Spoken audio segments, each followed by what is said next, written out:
বিসমিল্লাহির রহমান। রাসূল সাল্লাল্লাহু আলাইহি ওয়াসাল্লামের প্রতি সাহাবীদের ছিল গভীর ভালোবাসা। নবীজির প্রতি সাহাবীদের ভালোবাসার মধ্যে হযরত বেলাল ছিলেন অন্যতম। নবীজির ইন্তেকালের পর হযরত বেলাল রাদিয়াল্লাহু তাআলা আনহুর অবস্থা কেমন ছিল, এখন আমরা শুনব সেই ঘটনা। এই পর্যায়ে ওয়াজ করে আছেন হযরত বেলাল রাদিয়াল্লাহু তাআলা আনহুর জীবনী সহ অন্যান্য বিষয়। আন্তর্জাতিক খ্যাতিসম্পন্ন মুফাসসিরে কুরআন, ইসলামী চিন্তাবিদ, জননন্দিত আলেমে দ্বীন, মুসলিম মিল্লাতের গর্বিত সন্তান হযরত মাওলানা মীর হাবিবুর রহমান যুক্তিবাদী। স্থান আলমপুর, মুন্সিগঞ্জ। প্রযোজনা ও পরিবেশনা সামিয়া সিডি সেন্টার, 30 পাটুয়াটুলি, সালাম মেনশন, ঢাকা।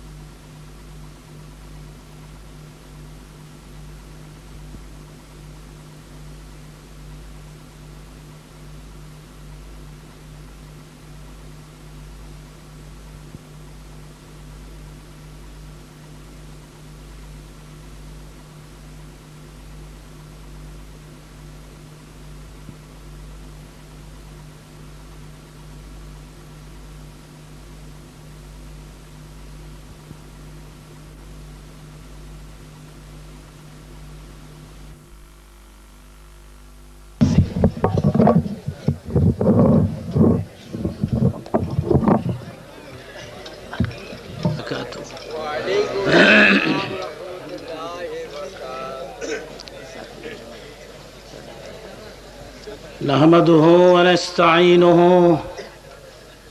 ونعوذ بالله من شرور أنفسنا ومن سيئات أعمالنا. من يهده الله فلا مضل له ومن يضلله فلا هادي له.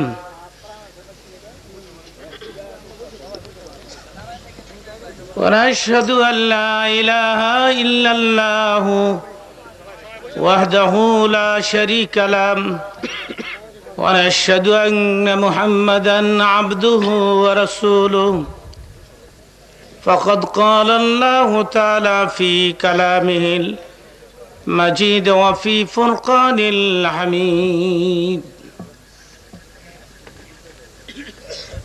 أعوذ بالله من الشيطان الرجيم. بسم الله الرحمن الرحيم. وما خلقت الجن والإنس إلا ليعبدون. اللهم صل على سيدنا مولانا وعلى آل سيدنا.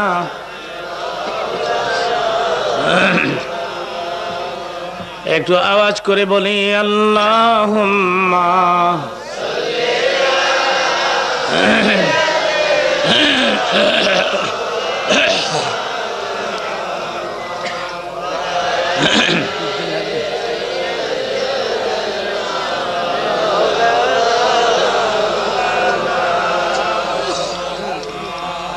কেমন করে সুবিরে মন যে ঘরে নাই তোর বাতি, কেমন করে সুবিরে মন যে ঘরে নাই তোর সাথী।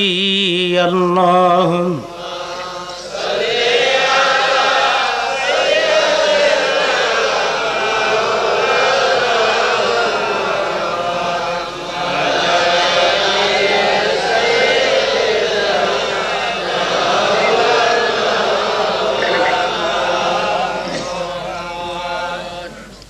আলহামদুলিল্লাহ রাব্বিল আলামিন।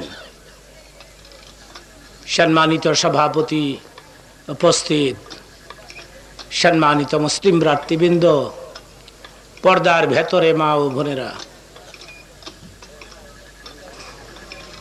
আল্লাহ পাকের শুকর যিনি আমাদেরকে মুসলমান করেছেন, আমরা মুসলমান হতে পেরেছি। আমরা গর্বের সাথে বলতে পারতেছি আমি একজন মুসলমান। আমরা বলি আলহামদুলিল্লাহ। এই গ্রামের ছেলেরা পরে শখ করে আমাকে দাওয়াত করেছেন, আমি রাত 11টার দিকে এখানে আসব, এই ওয়াদা দিয়েই দাওয়াত গ্রহণ করেছি। কিন্তু এই জায়গা এত ভেতরে, এটা আমার জানা ছিল না।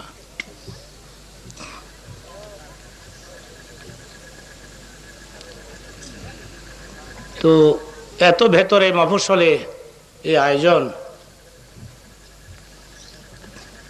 আপনারা তো ভাবতেছেন আমি দেরি করেছি, কিন্তু আমি দাওয়াতই নিয়েছি 11টায়। এ কথাটা মাহফিলে আগে ঘোষণা দেওয়া উচিত ছিল। মানুষ সমালোচনা করে, যারা চলে গেছে তারা বলবে যুক্তিবাদীর জবান ঠিক নাই। এ কথাটা বলা উচিত ছিল যে হুজুর 11টার দিকে এখানে আসবে, চেষ্টা করবে 10-15 মিনিট আগে হয় কিনা, না হয় 11টা। কিন্তু এখানে আমি তো 11টায় পৌঁছেছি, পরে স্পিড বোট, লঞ্চ কি ইত্যাদি ফালনা দোলনা এইসব। আমার বয়স হয়ে গেছে, আমাকে কষ্ট দেওয়ার কোনো যুক্তি নাই। আমার জীবনে এমন সময় গেছে একেবারে প্রত্যন্ত অঞ্চল, গ্রাম 8-10 মাইল হেঁটে হেঁটেও আমি ওয়াজ করেছি। এখন তো বয়স 60-এর অনেক উপরে, 60-এর অনেক উপরে বয়স। কারি সাহেবের বয়স কত? উনি তো আরো অনেক আমার চেয়ে বড় বয়স। চিন্তা করেন আমাদের কি এই বয়সে এই কষ্ট শোভা পায়? এরপরেও ছেলেরা শখ করেছে। এরা আজকে ঈদের মতো খুশি। আমি না আসলে একটা অসুবিধা হতো। তারপরে রাত 8:30টার দিকে খবর আসছে টেলিফোনে যে আমার এক নিকটতম আত্মীয় মারা গেছে। তা আমি করব কি বলেন? এক জায়গায় ওয়াজ করে আমাকে এখানে আসতে হয়েছে, একটা ইসলামী সম্মেলনের মুনাজাত দিয়ে আসতে হয়েছে। এদিকে আত্মীয় মারা গেছে, টেলিফোন আসছে। এখন ওয়াজে না আসলে উলামায়ে কেরাম করতেছেন, ওনারাও তো ওয়াজই করতেছেন, কোরআন হাদিসের কথাই তো বলতেছেন। তবে এক এক ফুলের এক এক গন্ধ, এটাই তো বেশ কম, আর কোনো বেশ কম নাই। গোলাপ, চেমেলি, বেলি, কত রঙের ফুল। তো ইচ্ছে থাকা সত্ত্বেও আমি অনেক লম্বা সার্ভিস আপনাদেরকে দিতে পারবো না, কারণ আমার এক নিকটতম আত্মীয়া মারা গেছে, ফোন আসছে, আমাকে চলে যেতে হবে রাতারাতি ওখানে। তা আমি যতক্ষণই বলবো আমার উপর সন্তুষ্ট থাকবেন, আপনারা বলুন ইনশাআল্লাহ। আমি আজকে ছোট্ট একটি টুকরা তেলাওয়াত করেছি, এই টুকরার কিছু ব্যাখ্যা আমি আপনাদেরকে দিচ্ছি। আল্লাহ তাবারক ওয়া তাআলা বলেছেন, মানুষ এবং জিন এই দুই সম্প্রদায়কে আমি ইবাদত করার জন্য সৃষ্টি করেছি। তারা শুধু আমার ইবাদত করবে, আর কারো নয়। আমরা ইবাদত কার করব? জোরে বলুন কার? কেন করব? তিনি আমাদের স্রষ্টা, তিনি আমাদের খালিক, তিনি আমাদের সৃষ্টি করেছেন। আর কোন ইলাহা নাই, আর কোন মাবুদ নাই। লা ইলাহা লা ইলাহা।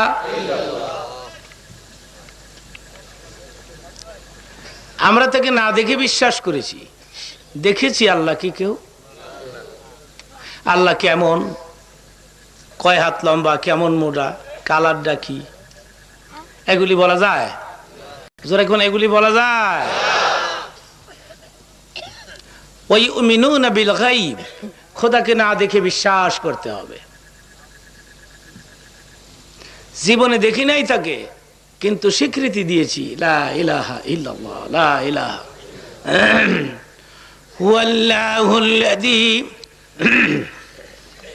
হুয়াল্লাহুল্লাযী লা ইলাহা ইল্লাহু কুল হুয়াল্লাহু আহাদ,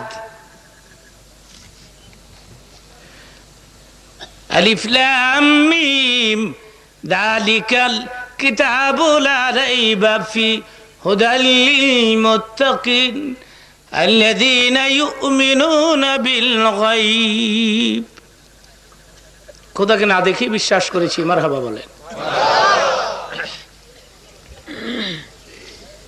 খোদা আছেন কয়জন? জোরে কোন কয়জন? আপনার কাছে কি প্রমাণ আছে খোদা যে একজন? আমি বলছি, এই প্রশ্ন যদি পথে ঘাটে আপনাকে কেউ করে, ও মুসলমান তোমাদের খোদা যে একজন, তার ডকুমেন্ট কি, প্রমাণ কি, আপনি কি উত্তর দিবেন? আমি উত্তরটা শিখাই দিই। আল্লাহ যদি দুইজন হইতো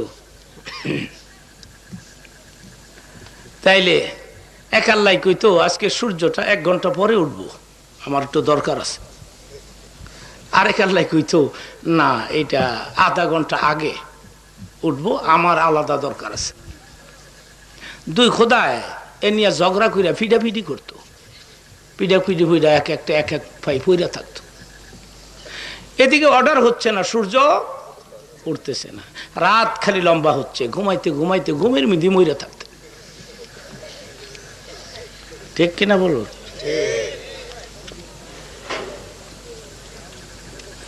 সুতরাং সূর্য যখন সময় মতো উঠতেছে, সময় মতো স্তমিত হচ্ছে, তাইলে বোঝা যাচ্ছে এটা একজনের হুকুম মানতেছে। মারহাবা বলে।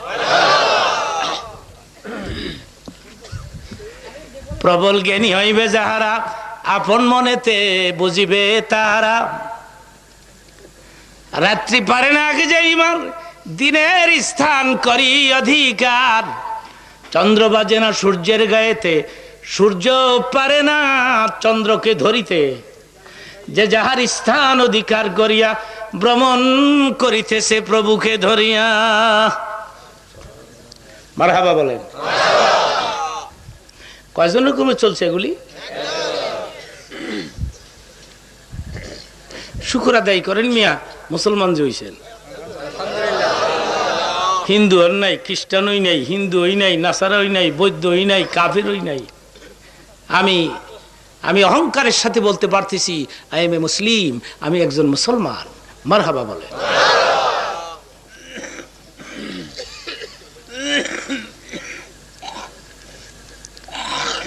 এক বেচারা গোটা দুনিয়া ঘুরে এসে আলেম ওলামাদেরকে ডেকে বলছে, পৃথিবীটা প্রায় ঘুরে আসলাম, কই আল্লাহরে তো পাইলাম না।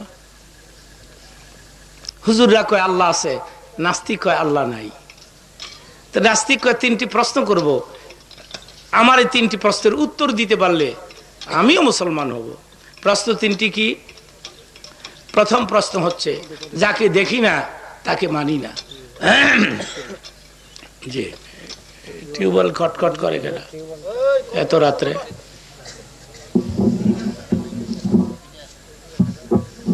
প্রথম প্রশ্ন, দি ফার্স্ট কোশ্চেন, যাকে দেখি না তাকে মানি না। যদি খোদা আছে তাহলে তাকে দেখতে চাই। নাম্বার 2, আপনারা ওয়াজ করে বেড়ান খোদার হুকুম ছাড়া গাছের পাতাও লড়ে না, তাহলে আমি মিথ্যা কথা বলি, খোদার হুকুমে চুরি করি, খোদার হুকুমে দোষ তো আমার না।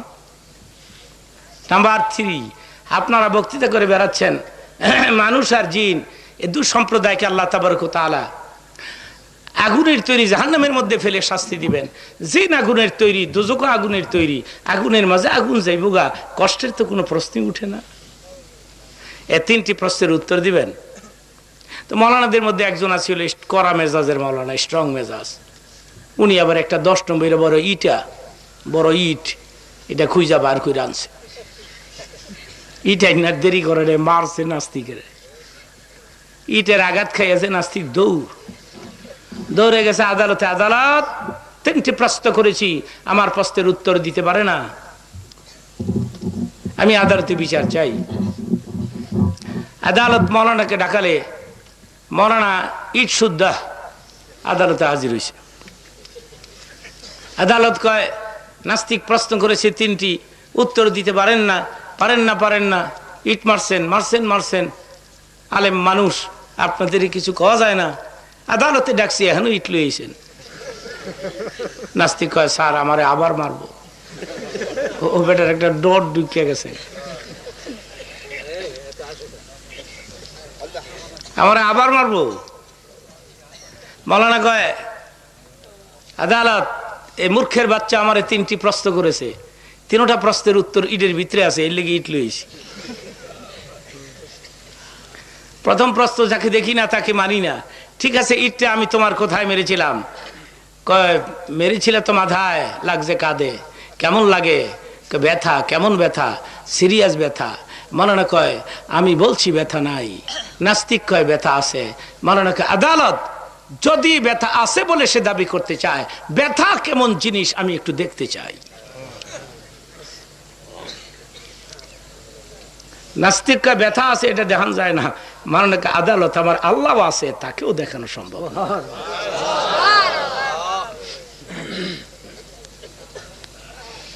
সেকেন্ড কোশ্চেন, সব কাজ খোদার হুকুমে? কয় হ্যাঁ। চুরি, ডাকাতি, বদমাশি, জেনা, বেবিচার সব খোদার হুকুমে হয়? কে হ্যাঁ। আদালত সব যদি খোদার হুকুমে হয় তাহলে ইটটাও তো আমি মারছি, খোদার হুকুমই মারছি, দোষ তো আমার না। ওখানে আবার হুকুম করব, আবার মারব।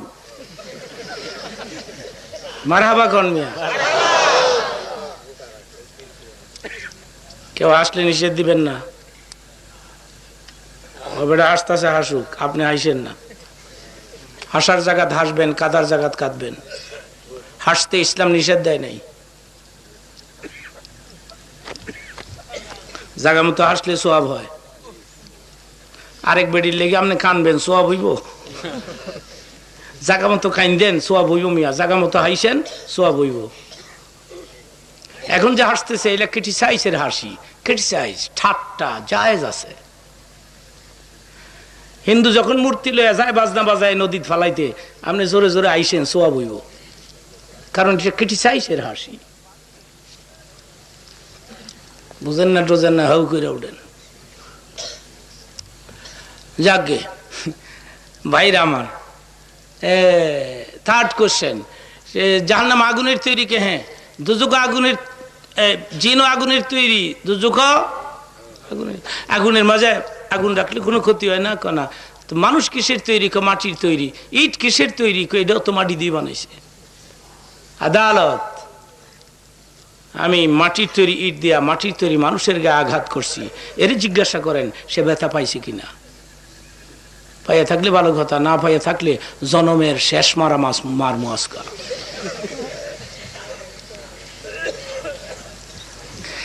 আমার ভাইয়েরাম, নাস্তিক একটা দৌড় দিয়ে মৌলানার কাছে এসে বলে, হ্যাঁ মৌলানা, দুনিয়া ঘুরে আসলাম, এই ধরনের চমৎকার উত্তর কেউ দিতে পারে নাই, আমি আমার আল্লাহরে পেয়ে ফেলেছি, আর দেরি নয়, আমারে পড়াই দেন লা ইলাহা ইল্লাল্লাহু মুহাম্মাদুর রাসূল, লা ইলাহা ইল্লাল্লাহ, লা ইলাহা। আল্লাহ কয়জন? জোরে কন, মুখটারে বন্ধ রাখেন না, জোরে কন, আল্লাহ কয়জন? ওয়াহিদুন, ওয়াহিদুন লা শারীকা লা, লা জিদ্দা লাহু ওয়া লা নিদ্দা লা, লা ইলাহা ইল্লাল্লাহ। তো তার ইবাদত আমরা করতেছি দেখিয়া না না দেখিয়া? না, জীবনে দেখলাম না যারে, তারে কত ভালোবাসলাম। জীবনে দেখলাম না যারে, কত সেজদা তারে করলাম। জীবনে দেখলাম না যারে, কত রুকু তারে করলাম। সেই জন্য যারা নামাজ পড়ে এদের উপরে আল্লাহ সন্তুষ্ট বেশি হন।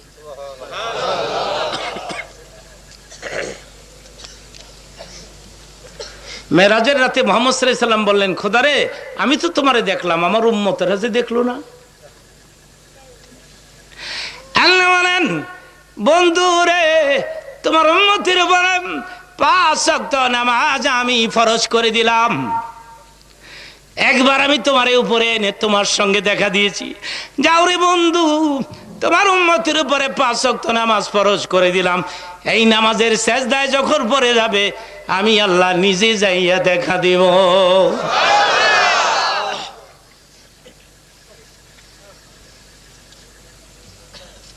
আমাদের নবী যাবেন সবার আগে জান্নাতে, মারহাবা বলেন। আমাদের নবীর আগে দুনিয়ার কোন নবী জান্নাতে প্রবেশ করতে পারবে না। হ্যাঁ, কথা বলবেন না। আমাদের নবীর আগে কেউ বেহেশতে যেতে পারবে না। নবীজি বলেছেন, ইন্নাল জান্নাতা হুররিমাত আলাল আম্বিয়া হাত্তা আদখুলাহা। দুনিয়ার সমস্ত নবীদের জন্য বেহেশতগুলো হারাম হয়ে থাকবে, হালাল হবে না আমি নবী যতদিন না বেহেশতে প্রবেশ করব। মারহাবা বল। তাহলে নবীটার দাম কত দেখেন।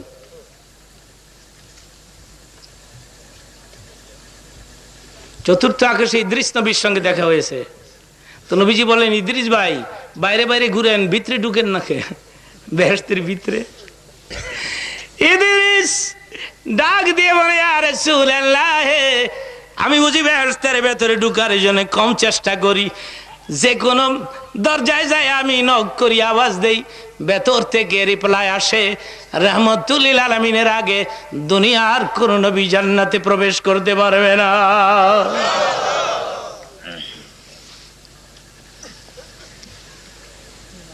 নবীজি আমাদেরই ভুলে নাই, আমরা তো নবীরে বইলা ফেলাইছি, ঠিক না ভাই? ঠিক। কই নবী আর কই উম্মত, কই মসজিদ, কই মুসলমান, কই কলমা, কই মুসলমান।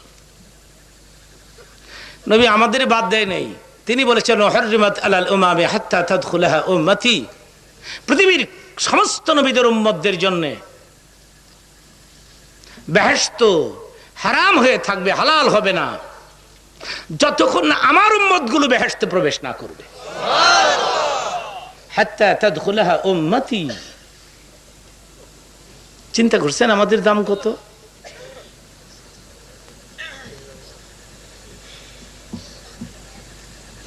নবী যখন মেরাজ করে আসতেছেন 50 ওয়াক্ত নামাজ আল্লাহ দিছে। কয় ওয়াক্ত? 50 ওয়াক্ত লইয়া রওনা হইছে। পঞ্চম আকাশে মুসা আলাইহিস সালামের সঙ্গে দেখা হইছে। হযরত মুসা কয়, নবী গো কি আনলেন উম্মতের লেগা? 50 ওয়াক্ত লইছি। মুসা কয়, আপনি আবার যান, নামাজ কমায় আনেন গা। আমার উম্মতের 2 ওয়াক্তই ভরে নাই, আর আমনের গেলি 50 পড়ব। নবী গেছে আবার গিয়া বলছে, আল্লাহ রে, মুসা কইছে এত নামাজ বলে পড়তো না, কমায় দেও। এবার দিছে 25 লই আবার আইছে। মুসা কয়, কত? কয় 25। আবার যান, 25ও পড়তো না। আল্লাহ, মুসা কইছে এত নামাজ বলে পড়তো না, আমি আবার আইছি। এবার দিছে 5 লই আইছে। পরে মুসা কয়, কত? কয় 5। আবার যান, 5ও পড়তো না। আসলে ব্যাপারটা আমি বলে দিই, আপনার কি এটা বুঝতেছেন যে মুসা নবী মুহাম্মদ সাল্লাল্লাহু আলাইহি ওয়াসাল্লামের তে বুদ্ধি জ্ঞানী গুণী বেশি? এটা বুঝেন না তো? আল্লাহ মুসারে কইছে, আমার নবী তো 50 শত লই আইতাছে পাগল হইয়া, তরে না আইলে ফেরত পাঠাই দিস, আমি নামাজ কমাই দিব না। এটা মুসার নবীর বাহাদুরি নয়। আল্লাহ কইছে তুই খালি ফেরত পাঠাবি।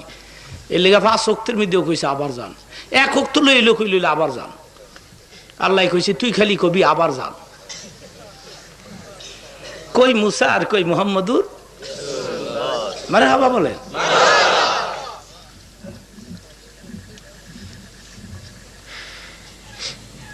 মুসা আলাইহিস সালাম যাচ্ছেন তুর পর্বতে কথা বলতে, তা আল্লাহ নজর করে দেখে মুসার পায়ে জোতা। তা আল্লাহ কই, কিরে মুসা, জোতা খোলো।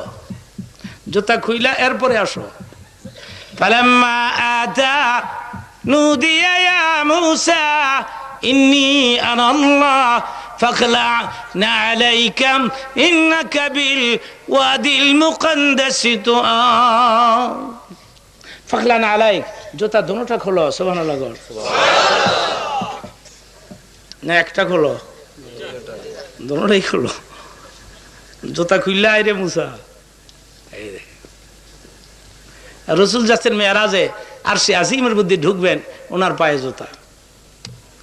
ঘটনা নবীর জানা ছিল, এর লেগে মনে মনে কয় মুসারে তুর পর্বতে উঠতে দেয় না, আমারে আর সে মধ্যে ঢুকতে দিব, খুইলালাই আগই। জুতা যখন খুলতে গেছে, আরশের ভেতর থেকে আওয়াজ আসছে, সুবহানাল্লাহ। কে নবী মুসা আর মুহাম্মদ, আমি আল্লাহর কাছে এক কথা নয়, কে বলেছে তোমারে জুতা খুলতে? তোমার জুতার ধুলি দিয়ে আমার আরশ পবিত্র করে দাও।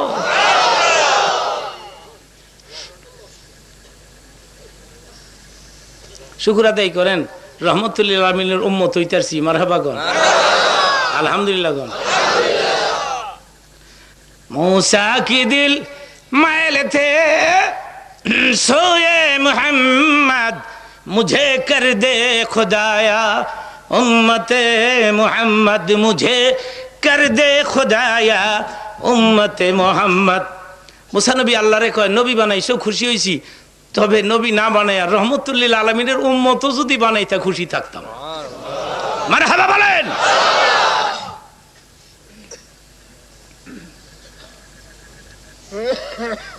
পাঁচক তো লই আইছে, পাঁচক তো আল্লাহ মুসা নবী কইছে পাঁচক তো পড়তো না, কমাই দেও।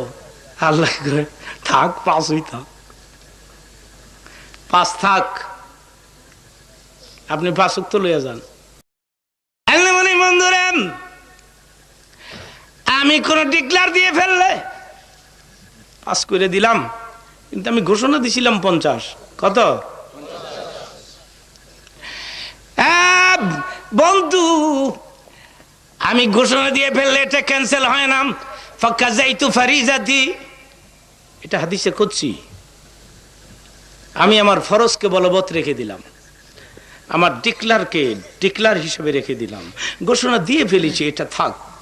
খাফফতু আন ইবাদি, কর্তব্য কমাই দিলাম, ডিউটি কমাই দিলাম, ডিক্লার থাক 50ই থাক, তবে 5 ওয়াক্ত দিয়ে দিলাম। তোমার উম্মত 5 ওয়াক্ত পড়ুক, আমি 50 ওয়াক্ত নামাজের সওয়াবই দিতে থাকি।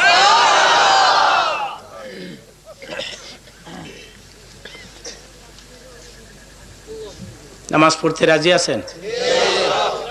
আর নামাজ কাজা হবে না? দেখি হাতগুলি। আল্লাহু আকবার। দোনো হাত তোলেন, একটা নিচে থুয়ে দিছেন কে? দোনো হাত তুললা রাখেন, আঙ্গুল ছড়ায় রাখেন, ফেরেশতারা ছবি তুলুক। হ্যাঁ, নামান, হাত নামান। আপনার নিজেরাই কিন্তু হাত তুলছেন, হ্যাঁ, ইচ্ছে করে। এখন ফজরের নামাজের সময় যদি লেফের ভিতরে খালি কোহান ও ও করে, শয়তানকে লরিস না মৌলবীর এরকম কয়, ওই ঠিক না? ধোকা কে দেয়? ধোকা কে দেয়? মসজিদে যাইস না কে কয়? আল্লাহ কয়, আল্লাহ কয়, আল্লাহ কয় হাই আলা সালা হাই আলাল ফালা। শয়তান কয় যাইস না, মৌলবীর এরকম কই। ওঠো মুমিন মুসলমানো, গুম হইতে নামাজ ভালো। সবাই বলেন, ওঠো মুমিন মুসলমানো, গুম হইতে নামাজ। নামাজ হইতে একটাই কয় ঘুম ভালো। চিন্তা করেন অবস্থা কি হয়েছে। আমার সঙ্গে বলেন আরবিতে, আসসালাতু খায়রুম মিনান নাওম। আরে ফজরের সময় মানুষ কি করে ঘুমায় নামাজ না পড়িয়া? শয়তান আমাদের বন্ধু না শত্রু? আলাম আ'আদ ইলাইকুম ইয়া বানি আদম আল্লা তা'বুদুশ শাইতান ইন্নাহু লাকুম, আমার সঙ্গে পড়ুন, ইন্নাহু লাকুম আদুম মুবিন। শয়তান আমাদের শত্রু। জোরে কোন কি?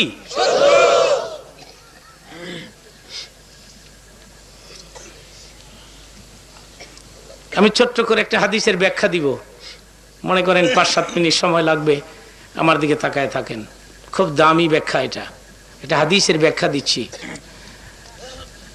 হিজরতের পরে মদিনাতে আজান যে হতো, শুধু আল্লাহু আকবার আল্লাহু আকবার, হাইয়া আলাস সালাহ হাইয়া আলাল ফালাহ, আসসালাতু খায়রুম মিনান নাওম ছিল না। জামাতের ইমামতি করেন মুহাম্মদুর। একদিন ফজরের নামাজের সময় হয়ে গেছে, রাসূল তখনও ঘুমাচ্ছেন। হযরত ওমর আবু বকর সিদ্দিকের পাশে দাঁড়ায় বলে, আবু বকর, অন্য দিন নবীকে আমরা সবার আগে এসে মসজিদে পাই আজকে নবী ঘুমাচ্ছেন। আবু বকর আপনি যান, নবীকে ঘুম থেকে একটু জাগাইয়া উঠাই নিয়ে আসেন। আবু বকর বলে, উমর রে, যে নবীর চক্ষু ঘুমায় অন্তর ঘুমায় না, তাকে ডাকা আমার পক্ষে সম্ভব নয়, বরং তুমি যাও, তুমি কড়া মেজাজের মানুষ, স্ট্রং মেজাজ, বিপদ আপদ হইলে মেজাজ দিয়াও বাস্তারবা, তুমি যাও। হযরত ওমর কয়, যেখানে আবু বকর সাহস পায় না সেখানে আমি কি করে যাই? তো উসমান গনিরে পাঠাও, অনেক টাকার মালিক, বিপদ আপদ হইলে টাকা পয়সা দাও বাস্তারবা।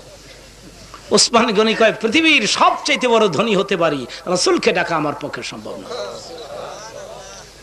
সাহাবীরা নবীকে শুধু ভালোই বাসতো না, ভয়ও করত। আলীকে পাঠালে কেমন হয়? হযরত আলী বলেন, আবু বকর, ওমর, ওসমান গনি যেখানে যায় না আমি কেন যাব সেখানে? বরং আপনারা যদি বলেন, হযরত আলী বলছেন, আপনারা যদি বলেন আমি একটা প্রস্তাব পেশ করতে পারি, যে লোকটা হাই আলা সালাহ হাই আলাল ফালাহ বলে বলে ডেকে ডেকে আমাদের মসজিদে নিয়ে আসছে, তাকে পাঠালে কেমন হয়? হযরত বেলাল দাঁড়ায় বলে, ভাই সব এত দ্বারা জানানো যাচ্ছে যে দরকার হইলে আমি আজানই দিতাম না, তো আমারে পাঠাইয়েন। সুবহানাল্লাহ।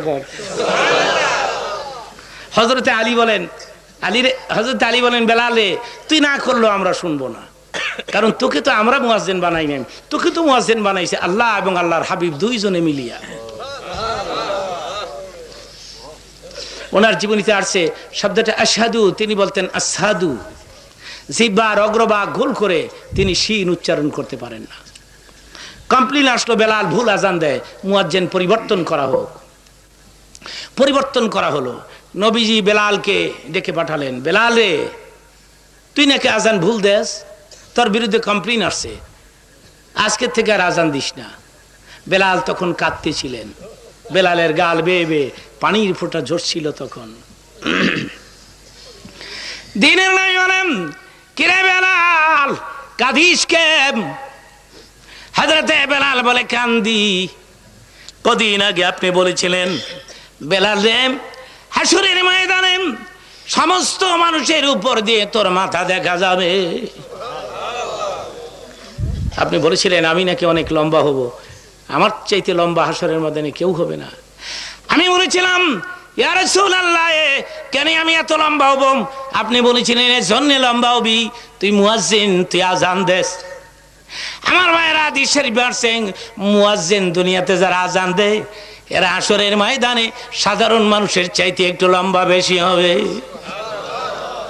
মারহাবা বলেন।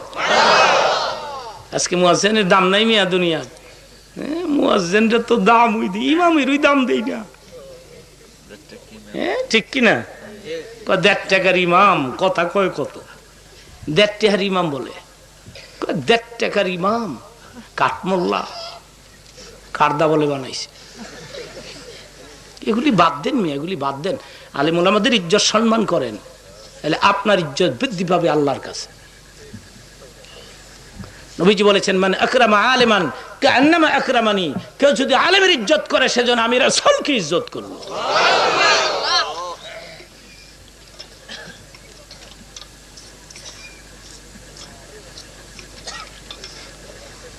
নবী গো, আমি তো আর লম্বা হমু না, কারণ আমি তো আর আজান দিব না। এই কথা কয়ে বেলাল কান্দে। চলে গেছে বেলাল, আমার দিকে তাকায় থাকবেন, আমার দিকে আমি কিছুক্ষণের মধ্যে মুনাজাত দিব, কেউ ডানে বামে তাকাবেন না আমার দিকে।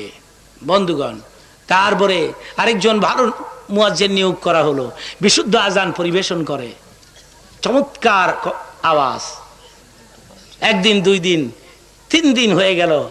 3 দিন পরে জিবরাইল ফেরেশতা এসে বলে, নবী গো, আজকে 3 দিন ধরে মদিনার মসজিদে আজান হয় না কেন? আল্লাহ কইছে। দিনে নেই বলেন, জিবরাইল রে, কে বলেছে আজান হয় না? আজান হয়, তাকবীর হয়, আমি নবী নিজে ইমামতি করি। হযরত জিবরাইল বলে, নবী গো, মনে কিছু নিবেন না, হাবশির ওই কালো বেলাল কথায় আল্লাহ বলেছেন, বেলাল যতদিন আজান দিবে না, আজান আল্লাহর দুয়ারে পৌঁছবে না।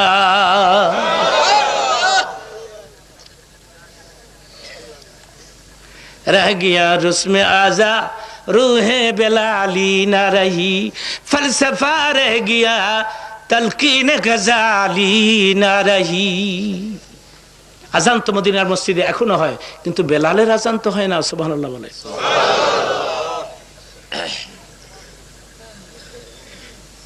সঙ্গে সঙ্গে বেলালকে ডাকালেন, বেলাল রে, আল্লাহর সাথে তোর সম্পর্ক কেমন? বেলালকে আমি জানি না। তুই আজান না দিলে বলে আল্লাহ শুনে না। মিনারায় আজান দে। সুবহানাল্লাহ। একটা প্রশ্ন আমাকে করতে পারেন, মাওলানা যুক্তিবাদী, আল্লাহ যার আজানকে এত ভালোবাসে, নবী কেন বললেন বেলাল রে আজান দিস না? নবীর ইচ্ছে হলো বেলালের মূল্য আরো বেশি পরিমাণে বৃদ্ধি পাক। এখন বেলালের দাম আগের চেয়ে বাড়ছে না কমছে? এখন আর শীত মিন না হইলেও তো চলে, ঠিক কিনা? আর না হয় নবী নিজেও তো বেলালের আজানের পাগল। আমি ছোট্ট করে বলছি, নবীর ইন্তেকাল যেদিন হয়ে গেল, বেলাল ছোট্ট একটা গাঠুরি মাথায় করে আসছে বিদায় নিতে, আবু বকর আমি মদিনায় থাকবো না। আবু বকর বলেন, রে বেলাল, আমি কি নবীকে তোদের চাইতে কম ভালোবাসি? বেলাল রে, তুই চলে গেলে কে আজান দিবে? বেলাল বলে, তোমরা নবীর কবর দেখে সহ্য করতে পারো, আমি পারি না। তোমরা নবীর রওজা দেখে সহ্য করতে পারো, আমার দ্বারা সম্ভব না।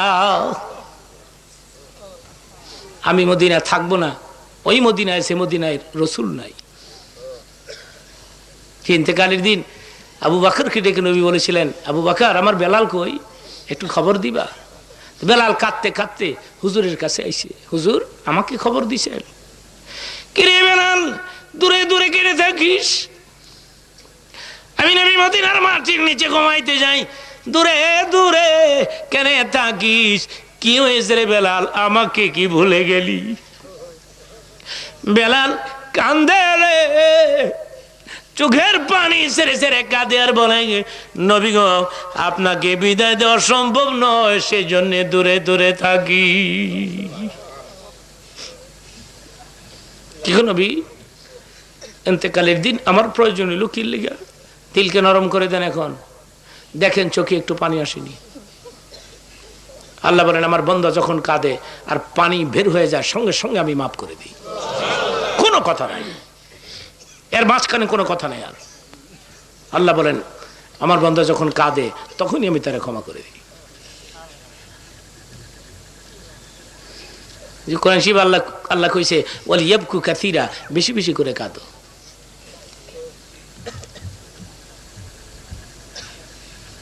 কিরা বেলাল, ভুলে গেলি আমারে?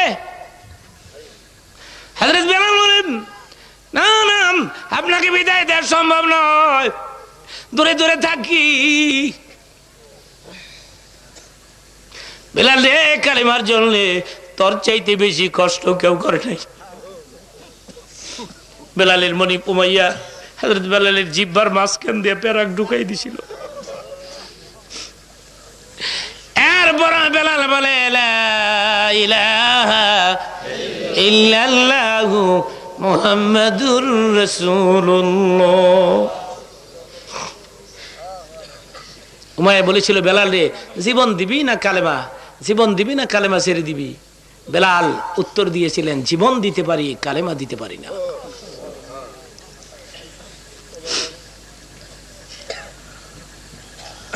কিরে বেলাল, কিছু চাবি আমার কাছে? হযরত বেলাল বলেন, দুনিয়ার সুখের জন্য হে রাসূল, আমি আপনার কাছে কিছু চাবো না, তবে আমি একটা বিষয় জানতে চাবো, কিয়ামতের দিন হাসরের ময়দানে কোন কোন জায়গায় খুঁজলে আপনাকে পাবো? জায়গাগুলোর নাম বলে দিলে ওই সব জায়গায় আমি বেলাল আপনাকে খুঁজে খুঁজে বেড়াবো। নবী উত্তর দিলেন, পাবে পাবে পাবে রে বেলাল, চারখানে দোজখ হাসর ফলসারাত মিজানে। বলুন, দোজখ হাসর ফলসারাত আর মিজা। ভালো করে বলেন, দোজখ হাসর ফলসারাত আর। এই চার জায়গায় পাবি, দোজখের দুয়ারে পাবি, হাসরের মাঠে পাবি, পুলছারাতের গোড়ায় পাবি, মিজানের গোড়ায় পাবি।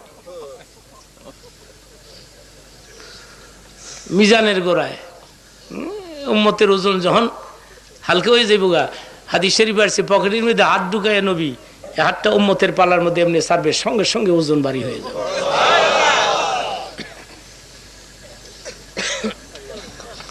চুল হতে চিকুন হবে, হীরা বইতে দার, মোরা বন্দা গুনাহগার কেমনে হব পার। সবাই বলুন, মোরা বন্দা গুনাহগার কেমনে হব।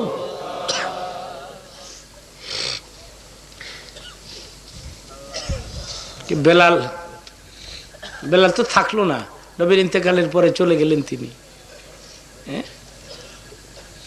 কান্দিয়া হযরত বেলাল হয়ে গেলেন দেওয়ানা, শাম দেশের অভিমুখে হইলেন তিনি রওয়ানা।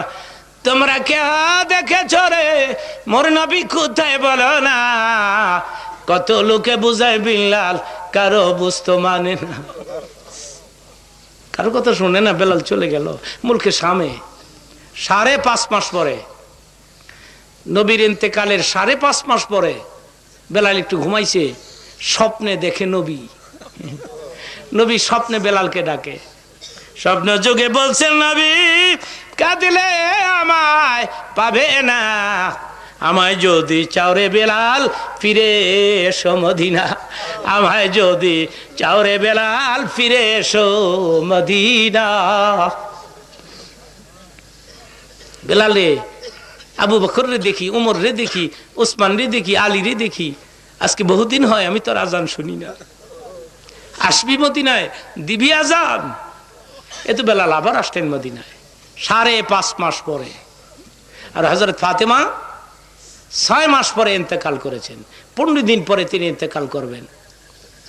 তাহাজ্জুদের সময় ফাতেমা কাঁদতেছিলেন মুনাজাতে, বাবা বাবা বলে। ঠিক তখনই বেলালের কণ্ঠ মদিনার মসজিদে, গোটা শহর কম্পিত হয়ে উঠল। আমার ভাইরাম, ফাতেমা তো যারা মুসাল্লা ত্যাগ করে ঘুমন্ত স্বামী আলীর কিনারে গিয়ে বলে, স্বামী রে আমার, একটু উঠো তো, শোনো তো বাবার মিনারায় কার কণ্ঠ বাজে। হযরত আলী বলে, ফাতেমা রে এটা বেলালের কণ্ঠ। হযরত ফাতেমা বলে, তুমি জানো বাবার ইন্তেকালের পর থেকে আমি ঘুম হারাম করে দিয়েছি, নিদ্রা আরাম সব হারাম করে দিয়েছি। বাবা বাবা বলে কাঁদতে কাঁদতে দুর্বল হয়ে পড়েছি, খানা পিনা ত্যাগ করে ফেলেছি। স্বামীরে তুমি জানো বসতে দাঁড়াইতে পারি না, দাঁড়াইলে আমি বসতে পারি না। আরে স্বামী আমার, তুমি একটা কাজ করো, বাবার ইন্তেকালের পরে তোমরা না কত খুঁজেছো, বেলালকে পাও নাই। বাবার ইন্তেকালের 5.5 মাস পরে বেলাল আসছে। আমারে ধরো রে স্বামী, মদিনার মসজিদে আমার বাবার রওজার কিনারে নিয়ে যাও। আমার মন বলতেছে বেলালের সাথে আমার এতিম বাবাও আসছে। কিন্তু এটা ছিল ফাতেমার একটা কল্পনা। হযরত আলী বলেন, রে ফাতেমা আপনি শান্ত হন, একটু শান্ত হন। হযরত বেলাল আযানের পরে রওজা পাকের কিনারে দাঁড়ায় বলে, ইয়া রাসূলুল্লাহ, আমি আযান দিলাম কিন্তু আপনি তো ইমামতি করার জন্য আসলেন না।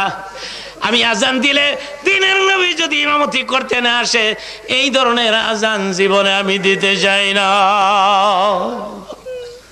তিনি চলে গেলেন দামেস্কে, সেখানে নবীর বিচ্ছেদ সইতে পারে না। বেলাল ইন্তেকাল করলেন, চিৎকার মেরে বলি ইন্না লিল্লাহি।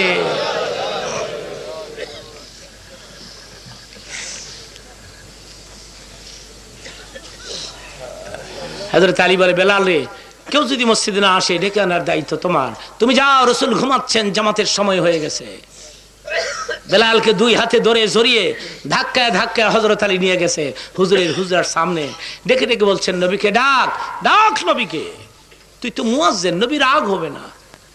হযরত বেলাল হঠাৎ করে বললেন, আসসালাতু খায়রুম মিনান নাওম। নবীর ঘুম ভেঙে গেছে। বেলাল, বেলালকে, হুজুর আমার কোনো দোষ নাই, এরা জোর করে আমারে পাঠাইছে, আমি আর জিন্দিগিতে আইতাম না, আপনার এই ডিস্টার্বও করতাম না। নবী গো, আমরা কার পেছনে নামাজ পড়বো? আপনি আছেন, আমরা বসে আছি। বেলাল, এই চমৎকার আরবি ছন্দ কই পাইলি? এই যে এতদিন আজানি তো খালি হায়াল সালাহ হায়াল ফালাহ আল্লাহ আল্লাহ আকবার আসসালাহ তো খাইরুম মিনান নাম ছিল না। এই জন্যে আল্লাহ কয়, এই জন্যে আমি নবীরে ঘুম পাড়ায় রাখছি, কারণ আমার নবীরে ঘুম না পাড়াইলে আরবি ছন্দ আমি পাঠামু কেমনে? নবী বলে, বেলালে এই চমৎকার আরবি কই পাইলি? হুজুর আপনি খুশি হয়েছেন কে? হ্যাঁ। আমি জানি না, হঠাৎ করে আমার মুখ দাবার হয়েছে। বেলাল, যে আরবি ছন্দ দিয়ে তুই আমারে ডাকলি, এ আরবি ছন্দ আগামী দিন ফজরের নামাজের আজানে 2 বার করে লাগাই দিবি। আমার সঙ্গে বলুন, আসসালাতু খায়রুম মিনান। ওঠো মুমিন মুসলমান, ঘুমাইতে নামাজ ভালো। অনেক মহিলারা চারদিকে আছে, আসার সময় দেখলাম, এদিক দিয়ে আসার সময় দেখলাম অনেক মহিলারা ওয়াজ শুনতে আসছে। মারহাবা বলেন।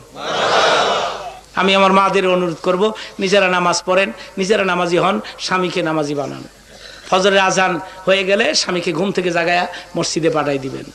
মাঝে মধ্যে কিছু মহিলারা টেলিফোনে আমারে কয়, যুক্তিবাদী, তোমার কথা মতো শেষ রাত্রে লেফের কোনার ধরে টান দিছিলাম, বড় বড় চোখ করে চায়, আর আরেকটা টান দিবি কুরবানি করে নামাজ।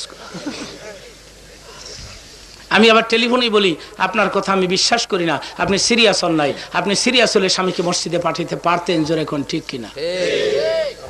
স্ত্রী তার স্বামীরে কয়, ঈদের আগে লাল রঙের 13 ফাইরের শাড়ি যদি আনতারো, এইবার ঈদ করবো, নাহলে ঈদের কপালে আগুন লাগাম। স্বামী গেছে বাইতুল মুকাররম, দোকানে দোকানে ঘুরে আর কয়, লাল রং আছে 13 ফাইর, থাকলে দেন, নাইলে আগুন লাগাম। আমার কথা বুঝাবার একটা উদ্দেশ্য ছিল যে একটা শাড়ি লেগে যদি স্বামীরে গুলিস্তান পাঠাই দিতারেন, মসজিদ তো এত দূর না গুমা, মসজিদ তো নাকের ডগায়, চোখের সামনে। আপনি ইচ্ছে করলে স্বামীকে মসজিদেও পাঠাইতে পারেন, জোরে কোন ঠিক না বেটে? স্ত্রী স্বামীরে পাঠাইব মসজিদে, দোনোটাই তো বেনামাজি, দোনোটাই বেনামাজি, ঘুমাই রইছে, ঘুমের তো উঠে 8টায় 9টায়। তা আপনারা বলেন, যে ঘরের বাপ মা 8টায় 9টায় ঘুম থেকে উঠে, ছেলেবেলার উঠবো কয়টায়? এগুলো উঠারই কথা না, ঘুমের মধ্যে মইরা থাকার কথা। বাপ ভালো তো ছেলে ভালো, মা ভালো তো মেয়ে ভালো। বাপ নামাজি, ছেলে নামাজি, মা নামাজি, মেয়ে নামাজি। আপনারা এমন করে দেখেছেন, মা নামাজ পড়ে, ছোট্ট মেয়েটাও পাশে দাঁড়ায়, রুকুতে যায়, সাজদাতে যায়। মা ভালো, মেয়ে ভালো, বাপ ভালো।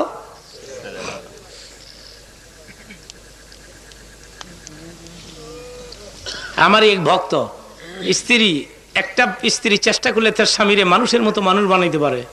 মারহাবা বলেন।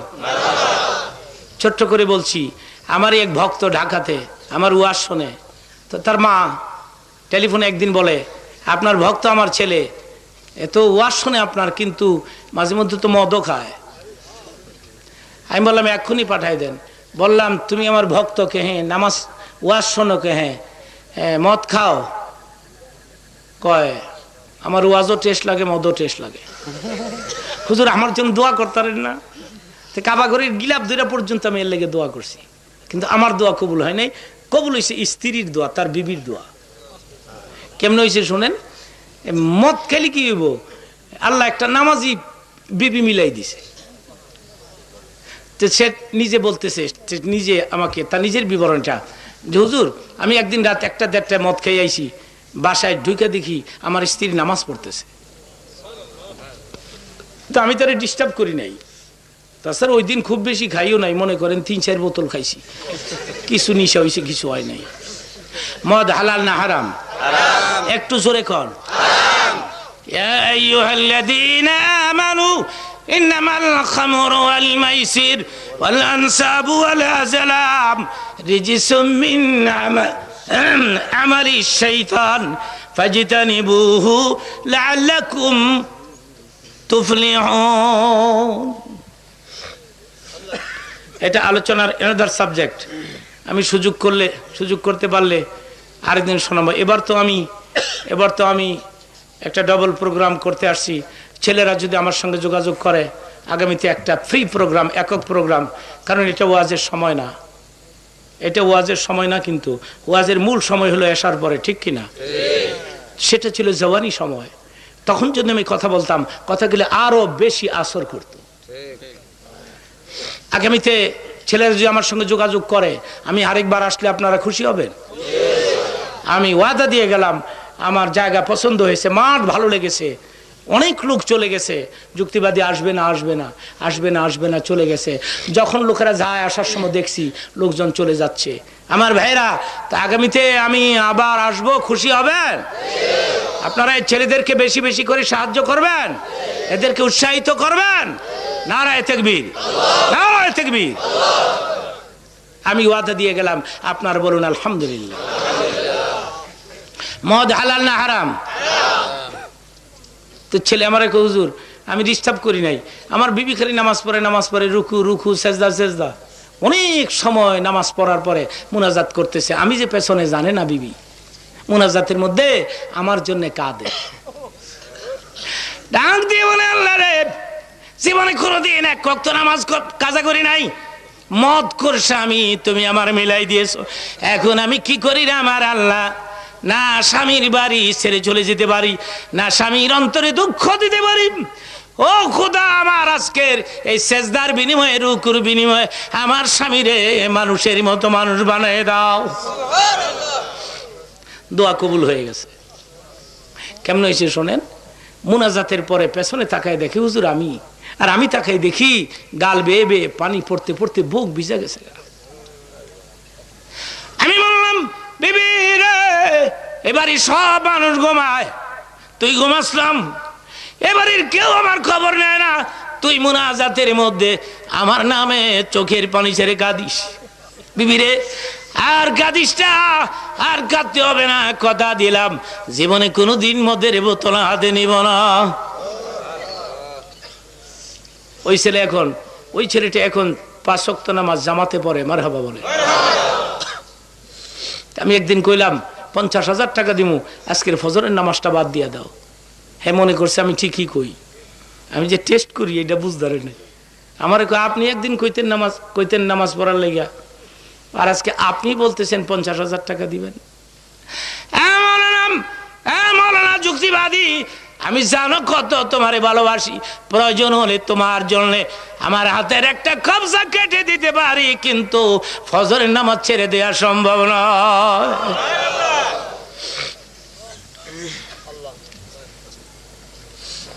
আমি অনেক খুশি হয়েছি এখানে আসার পরে, ছেলেরা যে ওয়েলকাম দিয়েছে, যে স্বাগতম দিয়েছে, আমি অনেক খুশি হয়েছি। আমি আপনাদের খেদমতে আরজ করব, আসুন আমরা মানুষের মতো মানুষ হই, আসুন আমরা 5 ওয়াক্ত নামাজ পড়ার দীপ্ত শপথ গ্রহণ করি। আসুন, এই পৃথিবী কিন্তু থাকার জায়গা না, এখন থাকার জায়গা। আর খালি যাবে খালি, সঙ্গে নেবে কি? সঙ্গে যাবে 2টি নাম, আল্লাহ আর নবী। সঙ্গে যাবে 2টি নাম, আল্লাহ আর নবী। একবার আলহামদু সূরা পাঠ করেন সবাই, একবার আলহামদু সূরা পাঠ করেন, 3 বার কুল আল্লাহ পাঠ করেন, নামাজের শুরুতে বসেন, যেমনি নামাজে বসে এমনি বসেন। একবার আলহামদু সূরা পাঠ করেন, 3 বার কুল আল্লাহ পাঠ করেন, কয়েকবার দুরূদ শরীফ পাঠ করেন। বিসমিল্লাহির রহমানির রহিম, আলহামদুলিল্লাহি রাব্বিল আলামিন। জামবিউ ওয়া তুবু ইলাই, লা হাওলা ওয়ালা কুওয়াতা ইল্লা বিল্লাহিল আলিয়্যিল আযীম, লা ইলাহা ইল্লাল্লাহ মুহাম্মাদুর রাসূলুল্লাহ। ছেলেরা আপনাদের জন্য তুবারুকের ব্যবস্থা করেছে, আপনার মুনাজাতের পরে তুবারুক নিয়ে যাবেন। আলহামদুলিল্লাহ বলুন। এই ছেলেদের জন্য প্রাণ ভরে দোয়া করবেন। একটি যুব সংঘ, একটা সংগঠন, ছেলেরা আগামীতে এই প্রোগ্রাম আরো বিশাল আকারে করাতে পারে, সে তৌফিক আল্লাহ দেখ। আর আগামীতে আমি ওয়াদা দিয়ে গেলাম, একবারে মাগরিবের পরে এসে আর একটু লম্বা সময় আপনাদের খেদমত করব। আমার ভাইরা, আমাকে চলে যেতে হচ্ছে, আমার উপরে সন্তুষ্ট থাকবেন। 1 মিনিট আমি কষ্ট দিচ্ছি, আমার তো প্রতিষ্ঠান আছে, ওয়াজ করে যে পয়সা আমি পাই, এই পয়সা আমি না পড়লে কি হয়, রোজা রাখলে কি হয়, না রাখলে কি হয়, পর্দা করলে কি হয়, না করলে কি হয়, স্বামীর খেদমত করলে কি হয়, না করলে কি হয়, বাপ্পার খেদমত করলে কি হয়, না করলে কি হয়, সুন্দর সুন্দর যুক্তি, উদাহরণ, দৃষ্টান্ত আমি ইনশাআল্লাহ বলতে পারি। এই কিতাবটা যদি আপনার ঘরে থাকে, আপনার বেগম ভালো হয়ে যেতে পারে, আপনার মেয়ে ভালো হয়ে যেতে পারে। ছেলে কথা শোনে না, আমি বলছি কিতাবটা নিয়ে যান, এটা পড়লে আপনার ছেলে ভালো হয়ে যেতে পারে। আলহামদুলিল্লাহ বলে। 50 টাকা করে মূল্য। আপনার এই বইটা মুনাজাতের পর এখান থেকে দেওয়া হবে, মুনাজাতের পর দেওয়া হবে। যারা পারেন 50 টাকা দিয়ে এই কিতাবটা আপনারা এখান থেকে নিয়ে নেবেন। তাহলে কোন আমল করলে নবীকে দেখা যাবে, আমলটা আমি কিতাবে লিখে দিয়েছি। আলহামদুলিল্লাহ বলে। ইদানিং অ্যাক্সিডেন্ট বেড়ে গেছে আমাদের দেশে, ছোট্ট একটা দোয়া লিখে দিয়েছি আমি। এই দোয়াটা পাঠ করে বুকে ফু দিয়ে বের হয়ে যাবেন, যতক্ষণ না বাড়িতে ফিরবেন আল্লাহ নিজে আপনার জিম্মা হয়ে যাবে। এমনিও এই কিতাবের মধ্যে 40টা হাদিস আছে, কিছু দামি দামি দোয়া কালাম আছে, এমনিও ঘরের মধ্যে রেখে দেন। কলেরা, বসন্ত, মহামারী এগুলেন থেকে আল্লাহ আপনার ঘরকে হেফাজত করবে। আলহামদুলিল্লাহ বলে। তো যারা নিবেন 50 টাকা মূল্য দিয়ে নিবেন। একজন দিলকে নরম করে দেন, নিজের গুনাহের কথা আল্লাহর কাছে ব্যক্ত করেন। রব্বানা যালামনা আনফুসানা ওয়া ইল্লাম তাগফির লানা ওয়া তারহামনা লানাকুনান্না মিনাল খাসিরিন। আল্লাহ গো, গভীর রাত, কত মানুষ ঘুমিয়ে আছে, কত মানুষ সিনেমা হল থেকে বের হচ্ছে, কত মানুষ প্রেস কোয়ার্টারে। কিন্তু আজকের এই প্রোগ্রামের মানুষগুলো ঘন্টার পরে ঘন্টা এখানে বসে আছে আমার অপেক্ষায়, ঘন্টার পরে ঘন্টা। মাবুদ, জীবনের কিছুই যদি কবুল না হয়, আজকের এই বৈঠক তুমি নাজাতের ওসিলা বানাই দাও। তুমি মাফ না করলে কে মাফ করবে? তুমি ক্ষমা না করলে কে মুদের ক্ষমা করবে? আমরা কার দুয়ারে যামু? তুমি বলে দাও কই যাইতাম। আমরা তো জানি তুমি ছাড়া কেউ নাই। জীবনের সব গুনাহ মাফ করে দাও, সামনের জিন্দেগি তোমার গোলাম বানাও। ছেলেরা ঈদের মতো খুশি। আল্লাহ, ছেলেরা বিশাল আয়োজন করেছে, কত টাকা ব্যয় করছে। আল্লাহ, যারা যারা সাহায্য করেছে এদের সাহায্য তুমি কবুল করো। আগামীতে এই ছেলেরাই একটা বিশাল প্রোগ্রাম করাতে পারে, সেই তৌফিক তুমি দিয়ে দাও। আল্লাহ, আমার মা বোনেরা হাত তুলছে, এদের ফাতিমাতুজ জোহরার চরিত্র দিয়ে দাও। মঞ্চে আলেম ওলামারা বসে আছে, আল্লাহ এদের হায়াত তুমি বাড়াই দাও। মুরব্বীরা আসছে, আল্লাহ এদের হায়াত বাড়াই দাও। পরীক্ষার্থী কামিয়াব নসিব করে দাও। আমার দুটি ছেলে কামিল পরীক্ষা দিবে, কামিয়াব নসিব করে দাও। আল্লাহ তাআলা, আমাদের মধ্যে অনেকের মা নাই, অনেকের বাবা নাই। কত মানুষ মা মা বলে ডাকে, বাবা বাবা বলে। আমরা অনেকেই মা বাপ ডাক থেকে চিরবঞ্চিত হয়ে পড়েছি। জনম দুঃখিনী মা, মা নাই গৃহে যার, সংসার অরণ্যতার, দেখিলে মায়ের মুখ মুছে যায় সব দুঃখ। 10 মাস 10 দিন পেটে বোঝা বইছে, মায়ের কলিজার মধ্যে লাথি মেরে দুনিয়া আসছি। আল্লাহ রে, ওই মারে ভিন্ন করে দিয়া, বাবা রে ভিন্ন করে দিয়া। বৎসরে 2 বার 3 বার শ্বশুর শাশুড়ির দাওয়াত দিয়া, পোলাও পাকায়া গোস্ত পাকায়া, একইবারই দক্ষিণের ঘরে সন্তান শ্বশুর শাশুড়ির লয়া পোলাও খায়, গোস্ত খায়। উত্তরের ঘরে মা কান্দে রে। বাপ ডেকে বলেন, বাপ ডেকে বলে, জানালার কিনারে দাঁড়ে এখানে কাঁদিস, কি হয়েছে? মা গো, আমি কান্দি, আমি দেখি আমার সন্তান আমার খবর লয়নি। কিন্তু না না, শ্বশুর শাশুড়ি খাওয়ায়াম, নিজে খাইয়া ঘরের পেছনের দরজা দিয়ে বের হয়ে চলে গেছে। মায়ের ঘরের দিকে নজরে দেয় না, মা কান্দে, মায়ের চোখের পানিতে মাটি ভিজে যায়। মা মা ডেকে বলে, পুলারে আগে যদি জানতাম এইভাবে বলবি, কোনদিন পেটে বোঝা বইতাম না।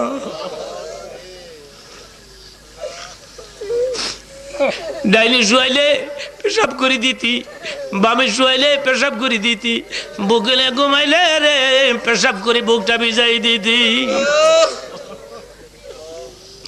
এরপরে রে, এরপরে ব্লাউজ বদলাইয়া, জামা বদলাইয়া, আমি তোরে কোলে লইয়া রাতের ঘুমে আরাম কইরা 50 জনের অভাবে রে মানুষের দাঁড়ে দাঁড়ে ঘুরিয়া ভাতের মারা নিয়া,